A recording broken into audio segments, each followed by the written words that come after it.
Most salespeople think they have a value proposition, but ask them what it is, and I'll put a bet on that they'll tell you what they do, not what the customer gets. It's all about proposition, not value. A proper value proposition isn't about your product, it's about their problem and what life looks like when it's solved. If your value prop doesn't connect their pain to a tangible prize, you're just listing features. In today's episode, we're going to go deep into how to craft a value proposition that actually resonates and makes your customers lean in. Welcome to Sales Today, the podcast for B2B pros who want to sell smarter, build trust faster, and lead with value. I'm Fred Copestake, trainer, consultant, and author of Hybrid Selling, Selling Through Partnering Skills, and Ethical Selling. Each week, we break down practical tools and ideas that help you sell the right way, with the focus on trust, collaboration, and customer outcomes. The best salespeople don't pitch, they connect. The way they do that, a sharp, customer-focused value proposition. Today we'll unpack what a great value prop really looks like, common mistakes that are likely to be ruining yours, and how to create messaging that turns heads and opens doors. Your value proposition isn't a tagline, it's a promise. It should answer three simple questions: who it's for, what pains it solve, what outcome do they get? Who is it for? Your ICP, your ideal customer profile. We covered that stuff in the last episode. If you haven't listened to that one, go back, have a little listen. It'll make this one mean a lot more. What pain does it solve? What problems they have? What challenges? What frustrations? What difficulties? What are the jobs to be done? What stuff's getting in their way? What's winding them up? What I hate about what they do? It could also be what opportunities do they have, what aspirations, what goals, what dreams. So we could look on the upside. But we'll certainly look on that when we talk about what outcome do they get, what they're going to get as a result of working with you. So the results, outcomes, goals, or the prize. And that's the way I like to think of it. It's like a bridge. It's a bridge from pain to prize. You're the guide who gets them there. It's like, imagine a river. I always think of it like this. One side of the river is the pain, it's where we don't want to be. It's the problem, it's the nasty side. Other side is the prize. It's promised land. It's way better over there. What you can do is show you understand that there's both, and that you've got the stepping stones. You can put the things in place, the bridge, the way to get across there. The key really here is to remember it's not about you. It's the result that they care about. We see this far too often where companies are talking about we, me, I. It's all too self-centered. It's all about them. Pitch decks, PowerPoints, presentations that are all about the selling company. Map of the world, bunch of logos, pictures of buildings, products. This stuff doesn't work. It just doesn't work. It's not about the customer. So that's one of the reasons that a lot of value props fail to hit the mark.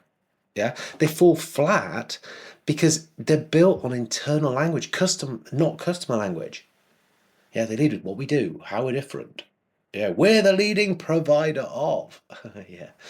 Um, if your value prop includes too much product, too many adjectives, zero relevance, it's noise. People will tune out. They won't listen. They'll think, hey, this is great for you. I'm really pleased for you.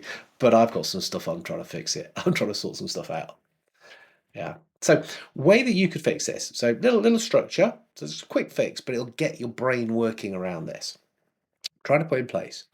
We help put the type of customer in who are experiencing this pain, the stuff that you've worked out that they really care about.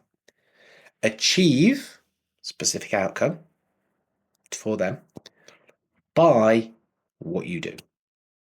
So, a bit faster.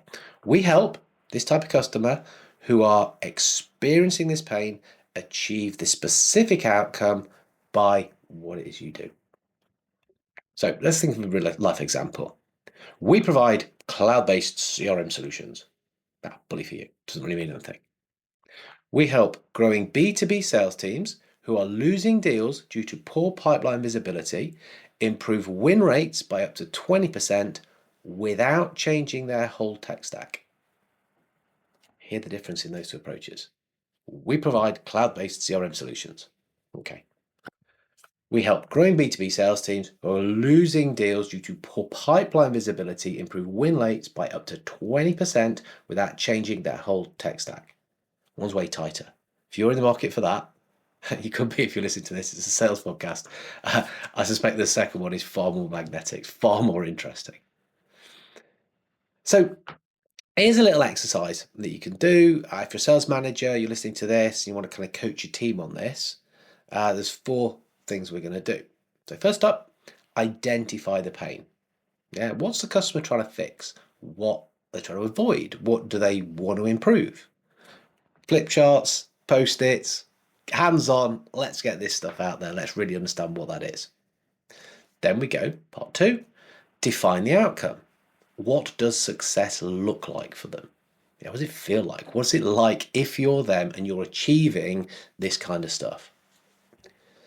Now, part 3, we want to name the obstacle. What is this getting in their way? What's the blocker? What's stopping them?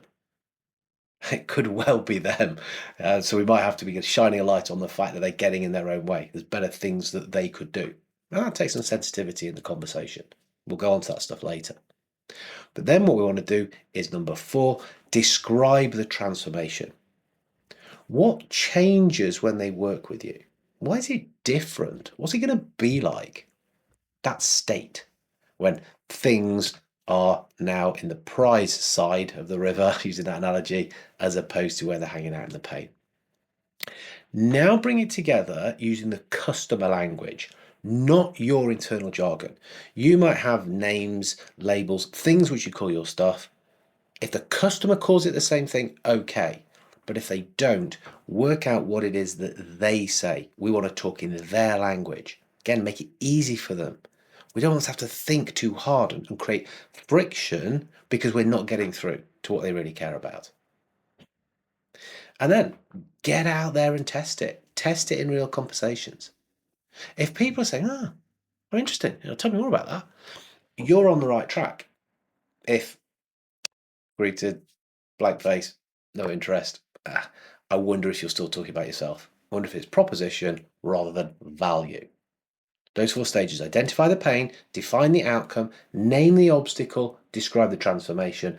That is how we can get towards making sure it's a value proposition.